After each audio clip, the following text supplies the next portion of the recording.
If you didn't know, there is a big fight going on in WordPress between some powerful people. At first I wanted to stay away from it and I acted like everything was fine, but things kept getting crazier. What started as a legal battle over a trademark has now escalated to a point where normal WordPress users are affected by it because some of the most popular plugins like ACF are not available anymore and one big hosting company is banned. Right now there's a lot of panic and frustration from users, and to be honest, I was also panicking for the last few weeks. Many moments I felt a bit unsafe that the tools that I use every day would disappear. It didn't turn out to be that dramatic, but the founder, Matt, felt more out of control with every new announcement that came out. In this video I want to tell you a little bit about the battle, what you can do about it, but specifically how this battle is actually hurting the end user, because that's what I care about. Besides that, I also want to offer some solutions instead of just criticizing, and my mindset about WordPress has changed, which I will also share in this video. The positive part about this whole experience is that it forced me to understand how WordPress really worked, and I realized that I didn't know a lot. And me sharing my vision as a UX designer is my way of contributing. Before we get started, I want to say a few things. First, I am not affiliated with any of the companies that are part of this fight and have never received money from any of them. 2. I don't think I ever said one negative word about the WordPress founder. And lastly, all of my criticizing words are with the best intentions. I'm not here to create drama. Okay, now let's dive into it. Why WordPress is the way it is. In order to understand this drama, we have to understand how WordPress really works, because WordPress is not like the other website platforms. One of the key concepts is that WordPress is open source, and that's a big deal in this drama. Let me show you why. Open source basically means that the code for the software is made publicly available for anyone to see, use, modify and share. It's like sharing the recipe for a dish that others can use and modify and make their own. All the free plugins available on the WordPress directory are also part of open source, and they are licensed under a so-called GPL license, which is a type of license that ensures freedom for the users to use, modify and share the software. And there are even different versions of GPL, but this is the main concept. So because of this license, you can basically do anything. That's why we have plugins that literally change the interface of WordPress. That is not possible on a platform like Webflow or Framer, where the company decides how the interface looks. This also means that legally, you can basically download Elementor under the GPL license and modify it to your own needs. But only the free version then, not the pro version, because the pro version of Elementor is downloaded from their website, which doesn't fall under this GPL license from my understanding, because it's not part of the plugin directory. You can't find Elementor Pro in the plugin list. And open source also means free. This is why WordPress itself is free and you just have to pay for hosting, which makes it one of the cheapest options, if not the cheapest, to run your website on. And yes, I'm aware of WordPress.com, we'll get into that soon. But these companies that develop those plugins, like Elementor, need to make money somehow, so that's why there are pro and paid plugins. Also paid themes, by the way. This means that the free plugins are basically marketing for the pro plugins for these companies. This creates a beautiful dynamic where these companies have to compete with each other to create great free products to get the attention from users. That's why you have so much functionality for free in WordPress. I mean, compare it for example to Framer. Beautiful platform. It's very tempting, don't get me wrong, but you have to pay $40 a month in order to simply get analytics per website. That is a lot. Or Webflow, where the hosting can literally get into the thousands of dollars if your traffic starts hitting serious numbers. On WordPress, that is almost impossible. WordPress is cheap compared to the others, and that's one of the reasons why it's so popular. So this vision of open sourceness creates a good environment for plugin companies, but also for the users. So let's start out by giving WordPress some credit for that. They have built an incredible platform where you can just add things on top of it however you like. But now that we know that WordPress is free, who pays for WordPress itself then? I mean, somebody is paying for all the servers to keep all of those plugins alive. It's around 60,000 plugins. And who is developing WordPress itself then? Who is doing the support? What about all the events? This is where contributions and volunteers come in, a key concept of WordPress as well. WordPress expects companies who make serious money with WordPress to contribute in form of money or man hours. So for example, this means that probably a percentage of Elementor employees are actually working for WordPress so to make the platform better. Or they just give a percentage of their revenue to WordPress so WordPress can do stuff with that money. Matt even started a project called Five for the Future, which is a program that allows organizations to contribute. The idea or goal is that companies should contribute 5% of their resources to keep the project going. And before we get into the drama, this concept I think is great. We have a platform that's free for everyone to use, and we all contribute a little bit to it to keep it alive, to keep it going. And because it's open source, it cannot be sold to a big investment firm. It's part of the people. And I also said something about volunteers, because there are also just a lot of volunteers who work for free for WordPress, for example, on the events or on the code, to also contribute to the platform. So I just wanted to start with that, because many people don't have all the facts and they judge too fast in my opinion. So now we're gonna get into the fight. Let's first talk about who is actually fighting who. The fight is between WP Engine, a big hosting company, and Matt, the co-founder of WordPress and the CEO of Automatic, the company behind WordPress.com, WooCommerce, Jetpack, and more plugins or tools. So this is where things get a little bit complex. So let's talk about the relationship between WordPress.org, WordPress.com, Automatic, Matt. It's so confusing. WordPress.org is the home of the open source WordPress software. This software is maintained by the contributors and volunteers, like I just explained, and it's owned by the WordPress Foundation, a non-profit organization that will ensure that WordPress will stay free forever. Okay, then we have Matt Mullenweg. He is the project lead for WordPress.org, guiding the overall direction of the platform. However, WordPress.org is not owned by him or any company. It's managed by the community and protected by the WordPress Foundation. WordPress.com is a hosting company for profit, so not a non-profit, which is owned by Automatic, which is the company that Matt founded. His name is literally in the company name. WordPress.com is a hosting company that makes sure your website runs, they maintain it, but it's different from a company like SiteGround or Hostinger, where they give you the full version of WordPress.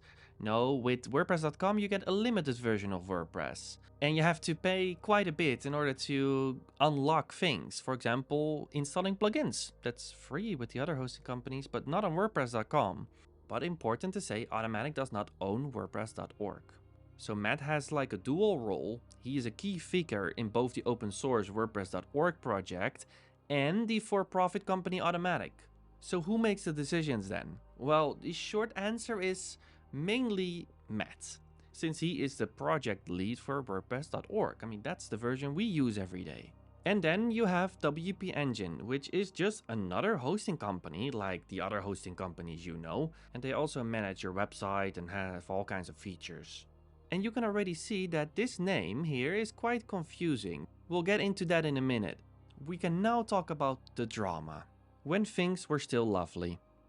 A few years ago, Matt was actually friends with WP Engine. He was actually an investor.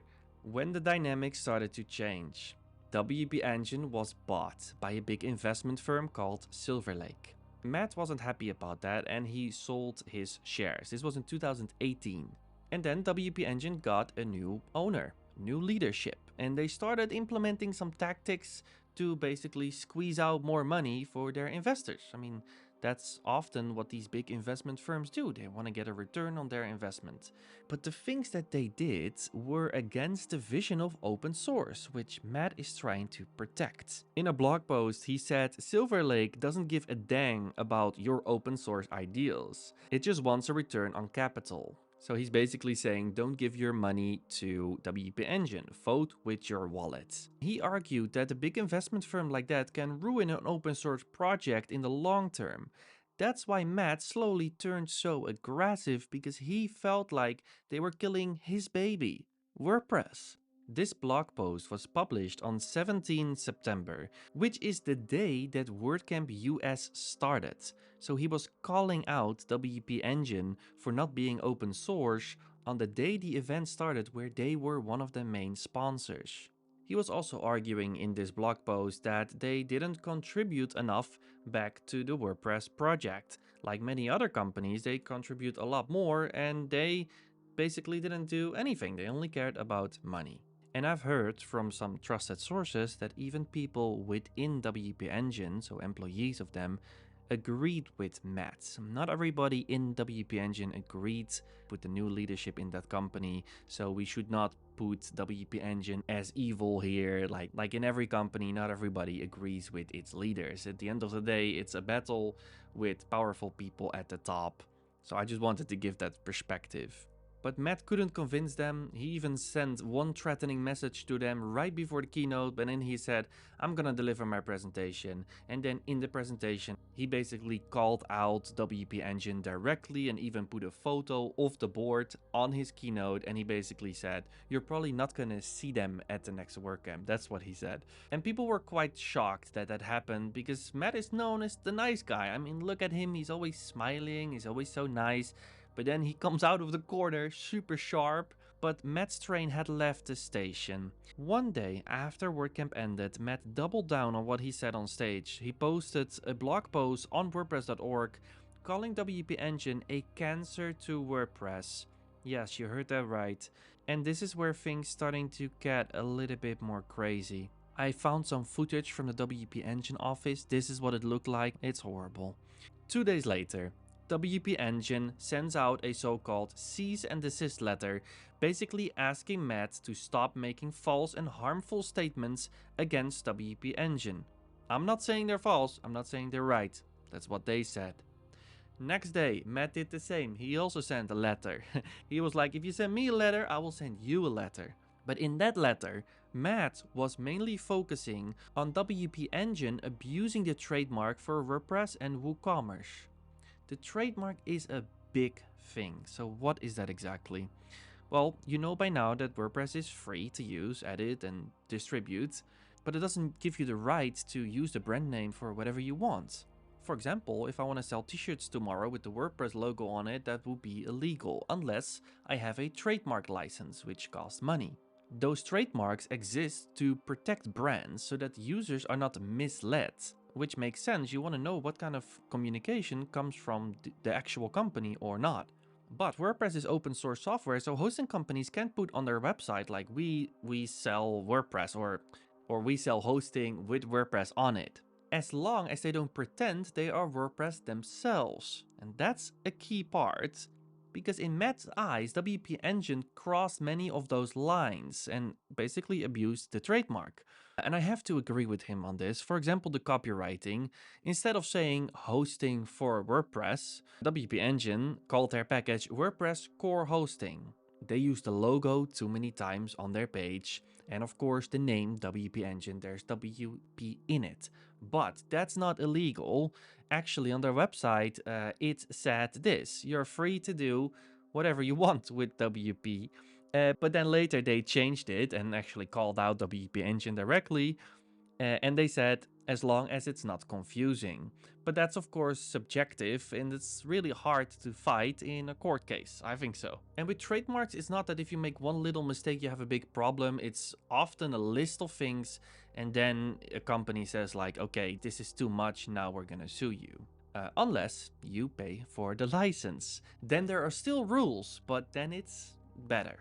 But WP Engine did not want to pay for their trademark license. Actually, for years, Matt was trying to make a deal with them. And at some point, he was just done. And he said like, okay, you know what? I will send you an agreement. And in that document, it said that they should give 8% of their monthly revenue to WordPress. And they would be allowed back at WordCamps as well. But 8% is a lot, and Matt knows that no other company pays 8%. He admitted that in an interview that I saw. WP Engine refused, but whatever, Matt can file a lawsuit for the trademark and WP Engine can say we don't agree. We'll see what happens in court. So yeah, this is quite messed up so far, but now a little break from our sponsor. My new WordPress merchandise webshop, the perfect place to get your official WordPress merchandise. A sleek modern webshop built on the newest Shopify technology, so you can view your products easily just like this. For example, this beautiful WordPress t-shirt with the logos on it for only $1,000. 5% of the profits of this webshop will be donated to the WP Engine Victim Fund. Isn't that a great deal? Get your official WordPress merchandise today at the official WordPress merchandise webshop.shopify.com and contribute in this way to the future of WordPress. And don't forget your coupon code at checkout, SilverLake 8%. Okay, that was obviously a joke, but now I think you're starting to get the point with the trademark. If you overdo it, it's just not okay. This would be totally illegal, and I've already taken the web shop down. Okay, let's continue. 25 September. A new blog post came out on WordPress.org called WP Engine is banned, calling them out on the trademark issue. He basically says WP Engine no longer has free access to WordPress.org resources, implying that if they would pay, they could get access back. I think from what I've seen, that's actually what Matt wanted. But this decision of Matt already has a huge impact, because this meant that all the WP Engine customers, which are more than 1 million websites, could not update their plugins and their themes anymore from the WP admin. This made some websites crash completely and others just started dysfunctioning, so many of the customers of WP Engine were not happy. Someone, for example, here on my own Discord server said, I cannot afford right now to change hosts. Not everybody has time, you need updates, right? And this person said, if WP Engine are being punished for trademark violation, why are the end users of WP Engine being punished by not being able to download plugins from the directory in the same way that any other WordPress user can? Yeah. And here's where it starts to get concerning for the end user, because this fight is now also hurting the customers that use WordPress. And I have to say though, the WP Engine customers didn't have to move host, but the experience of using WordPress will be a little bit less great, because WP Engine has to then update the plugins themselves and keep everything compatible, and they're probably delayed. It's not a nice experience, so many WP Engine customers wanted to migrate. But so far it's just impacting a few people, but then we get into the next phase, which is that other plugins were also being attacked. So according to Matt Owen's words, he went nuclear on them, and he started grabbing some of his other secret weapons in order to punish them. The power of the plugin directory he has with GPL. And now it's getting spicy. 3 October, the first step he did was to disable updates from ACF, the most popular plugin on WordPress for dynamic content. I'm a big fan of ACF myself, I've been using them for years, I've been promoting them for years. My whole online course is filled with ACF, I love ACF. And to be fair, there was a workaround where you could install ACF via their website, but how is ACF going to reach their users for the free version of the plugin? They don't save an email when you install a plugin, so only a small percentage of those users would actually know about that solution. So yeah. Then, for 2 weeks, there was basically no solution for ACF if you didn't know about it. And this is the point where I started to get a bit more annoyed, because I was like, okay, you're gonna block the ACF plugin from getting updates, and now I also have to tell all my followers that we should update the plugin manually. So what is going on here? Are we gonna get to a situation where we have to update half of our plugins manually now? Is updating the plugins already not enough work? Like, come on. But Matt already had his next step planned. On 12 October, he took over ACF with the power of GPL. This process is called forking. Remember, all of the plugins on the directory are owned by everyone, so WordPress can take it over at any time if they want. You can see here on GitHub, 7 years ago, we reserved the right to maintain the plugin directory in the best of our ability. They can just disable or remove any plugin from the directory when they want, even for reasons not explicitly covered by the guidelines, okay? They can just remove developer access to a plugin, and they can just change the plugin without developer consent, in the interest of public safety. And that's what they said. They basically said, like, we found a problem in ACF, a security problem, and that's the reason why we're forking it. Of course, that was not the reason. They were already in a fight with WP Engine, and this was a perfect way to take over ACF, because I think Matt really wanted ACF, which makes a lot of sense. Because let's be honest, WordPress needed a custom post type plugin, a custom fields plugin 5 years ago, maybe 10 years ago. Why is it not part of WordPress core in the first place? But apparently he had the power to do this, so why did he wait all of those years? But like I said, they forked the plugin, which basically means that they took it over, but then you have to change the name. And forking is legal in this system. But then you have to create a new plugin, but that's what they didn't do.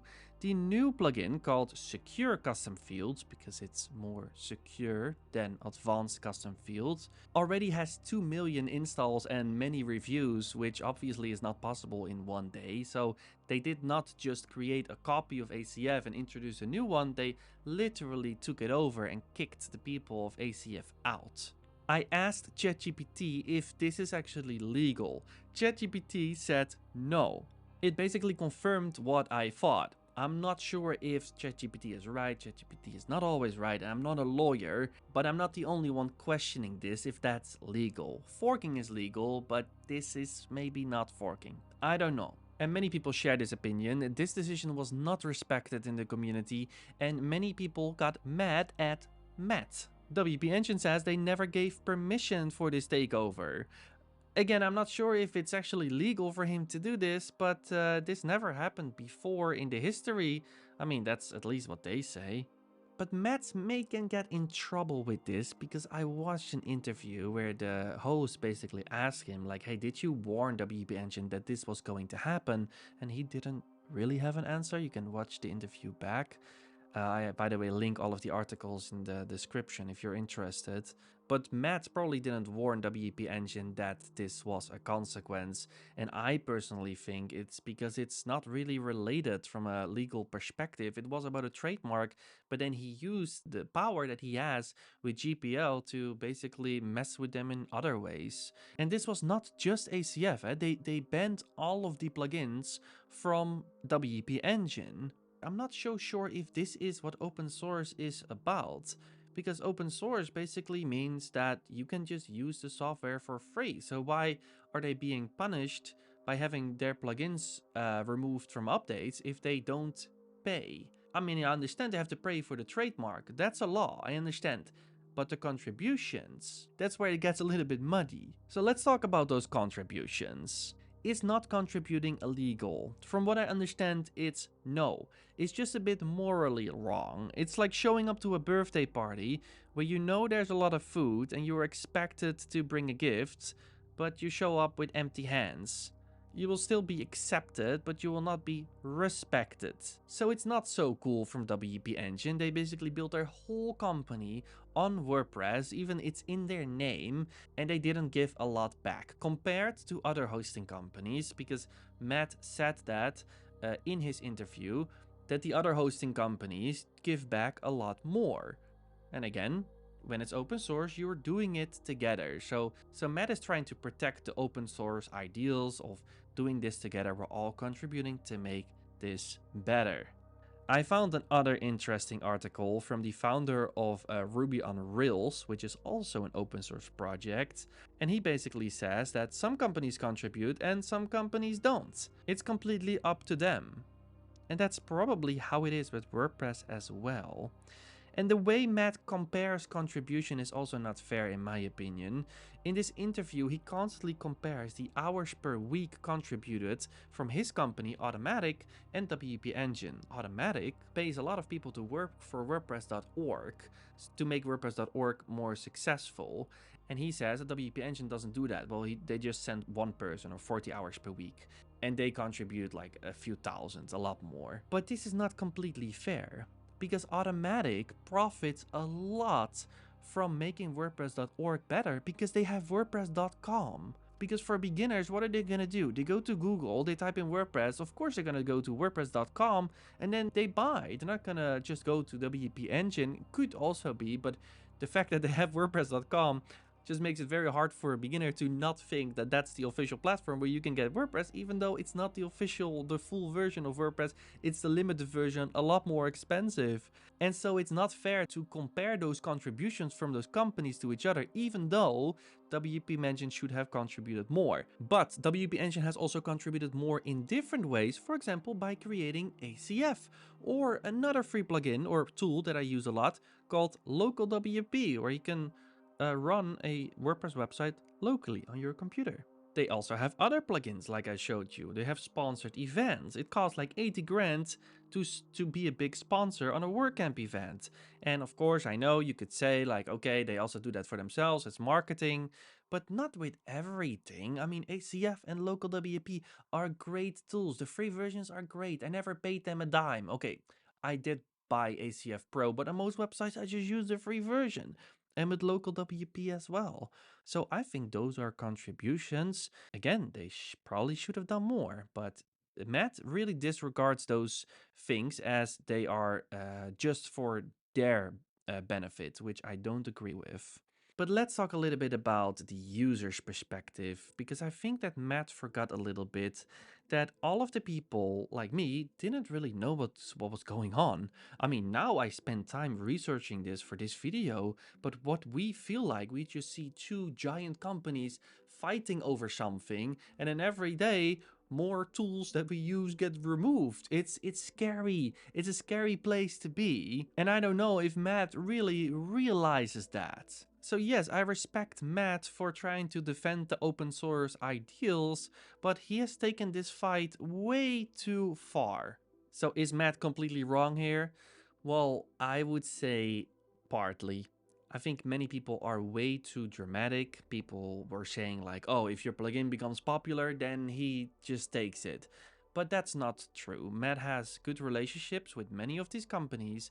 This was a targeted attack on WP Engine.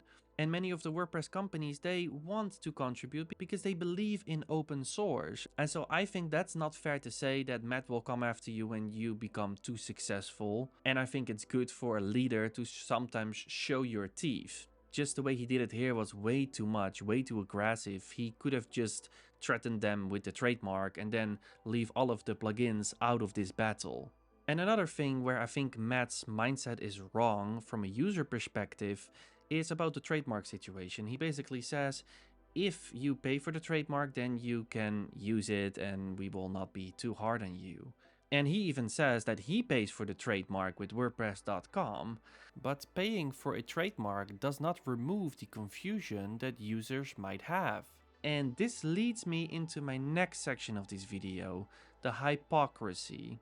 Matt basically blames WP Engine for confusing the user. But is Matt not doing that himself in many other ways? I think Matt doesn't take user experience seriously enough anyways in many parts of the platform.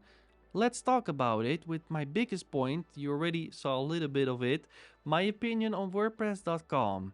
Why is this domain not owned by the community? It's literally WordPress.com.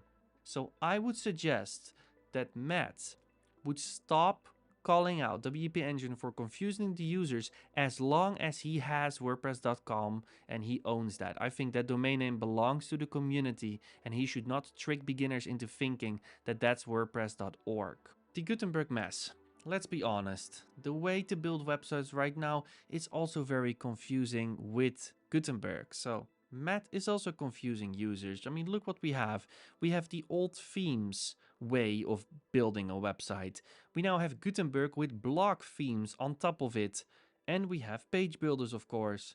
And by now, it's clear what the user wants. We want a visual way to build our website.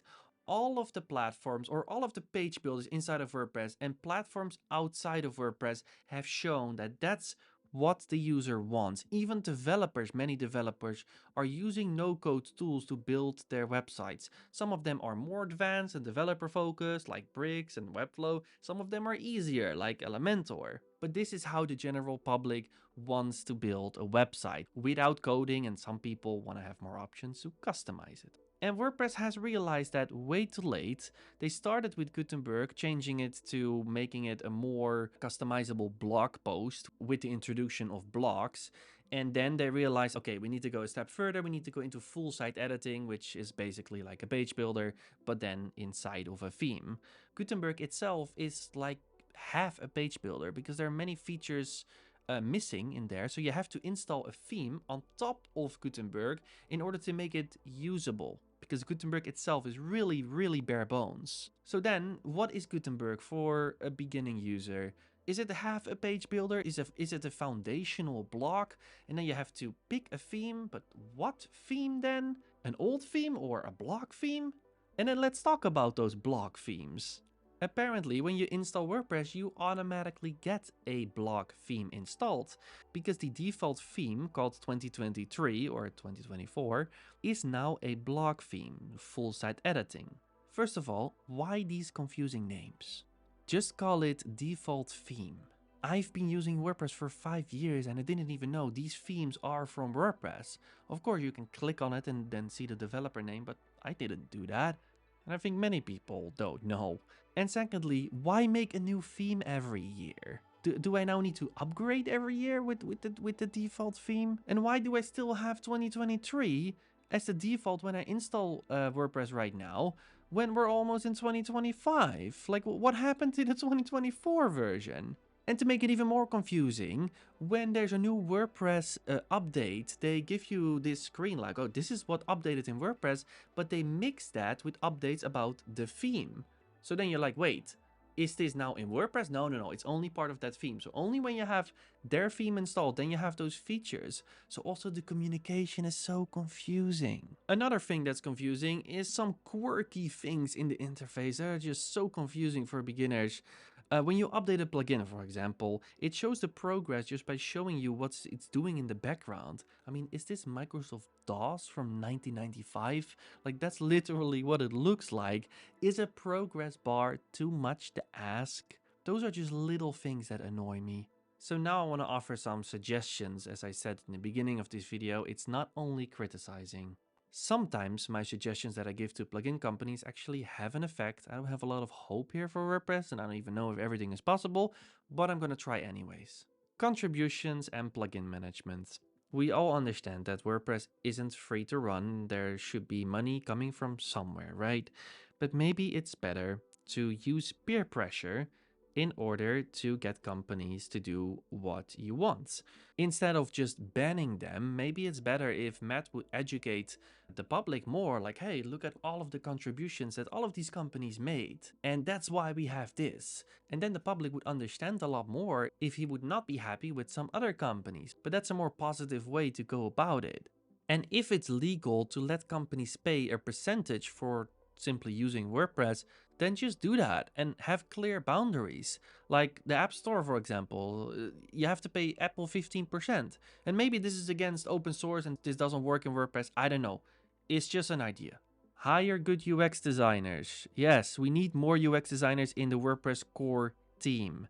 If you don't want to get the same response as when you launched Gutenberg, then you need better UX designers because people freaked out. That's why the fourth most popular plugin in WordPress is to disable Gutenberg. I mean, there is a reason why Elementor is the most popular plugin on the platform.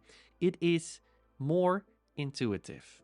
I think they should also put more UX designers in the plugin quality control team. Right now, developers decide which plugins get accepted in the plugin directory or not.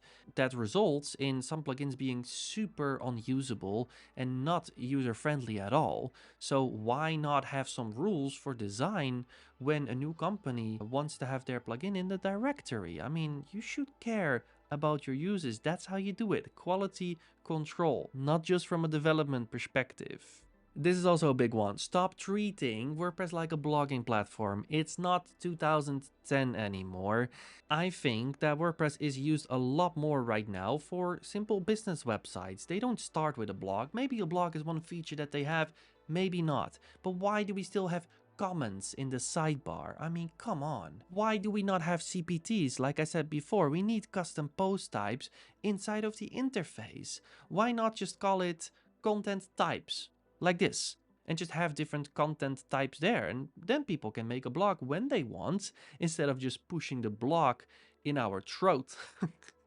And then lastly, I would mentally prepare users for changes that are coming. So let's say that this happens again and you want to take over a plugin or ban a company, then it's better to put a notice in WordPress for at least a month. Be like, hey, this is going to change to this plugin. You can do this option or you can do that option, whatever. But then at least the users are mentally prepared instead of the immense amount of fear that is pushed into the market right now. So yeah, my final thoughts. First point is, are we really doing this together? When this whole drama started, I was not aware of the power that Matt had over the platform and over the plugins. And the speed in which decisions were made looked like this was not a community effort. This really looked like one man with a lot of control made a lot of decisions because he was mad. And those kinds of scenarios are exactly what open source is trying to protect us from. On a platform like Framer or Webflow, you cannot really control what happens. Management can decide anything, and this feels the same. I'm not saying it is the same because it's absolutely not. I understand that WordPress is open source and is very different. We have a lot more influence and there are a lot more plugins and we can change everything. But still, it felt a little bit like the same. But maybe I'm too emotional about this point. I'm just questioning if this was one man doing a lot of things or this was a community decision. The risk for plugin and theme companies. Now that we know that plugins basically belong to everyone with GPL, it creates a risk for plugin companies because if WordPress.org can just take over the plugin and kick you out, that's not really nice as a developer. It can be a risk. So maybe in the future, plugin companies should not have the plugin in the plugin directory if they don't want to get kicked out. But then they miss out on that marketing. And there are already a few companies who have opted out, like the developer of Pods. He basically said he has enough. So is fear of takeover the price you pay for exposure on WordPress? I don't know. Matt has caused damage to the WordPress brand. Honestly, I think Matt's intentions were good, but I think the amount of damage for the brand is quite big, and also for his personal brand. So if Matt stays, then I really hope that he learns from this experience, because he probably knows that not everything was great that he did, and that he can improve things for the future instead of having to be so aggressive and putting so much fear for so many of the WordPress users, because I think that's also not what he wanted. And then lastly, I think he's just fighting the wrong battle. Like the founder of Ruby on Rails said, if one company doesn't contribute enough, just suck it up. I mean, you have all of these companies contributing and then there's one that doesn't do what you want. Just let it be. Just use peer pressure, keep the energy positive, and put your energy in actually improving the user experience for the platform. Because that's why I showed all of the things that I think are wrong with the experience on the platform. There's so much work to do to make WordPress an intuitive, nice platform. So why not put the energy into that instead of fighting one company who doesn't contribute enough? But that's just my opinion. What can and should we do? Should we leave? Some people say that. Should we leave WordPress? I don't think so. There is simply no good alternative right now, first of all. Especially not in terms of what you can do with dynamic content. And again, don't forget the freedom that you have, and you get so many free features which you don't get on the other platforms for a good price. And honestly, I'm really excited for the new interface they're working on. I really hope that they will launch it because that has taken way too long. But there are some exciting things coming on the horizon. Is this the end of WordPress? Also, no. Just know that you and I are very invested in this because we work in this tool a lot. Well, I don't know if you are invested, but many people that use WordPress a lot, they care about this issue, right? Most website owners on WordPress probably don't even know that this is happening, and WordPress will go on. 40%, more than 40% of all the websites in the world are on WordPress, so yes, this will probably have some brand damage, but it will not do a lot. What can you do if you are an ACF user like me? There are two things that you can do. The first thing is nothing. If you update your website right now and you have ACF, it will automatically convert into secure custom fields with exactly the same features. My prediction is that secure custom fields will actually implement features from ACF Pro into the free version of secure custom fields to mess even more with ACF. But many people think that that's morally wrong. First of all, that they took it over, and secondly, that they're gonna do that. So if you are morally against that, then you can keep using ACF if you want, but then you just have to download it from their website. I'll provide a link down below. But that's a manual thing. You only have to do it once. Once you install it, then you can update it normally.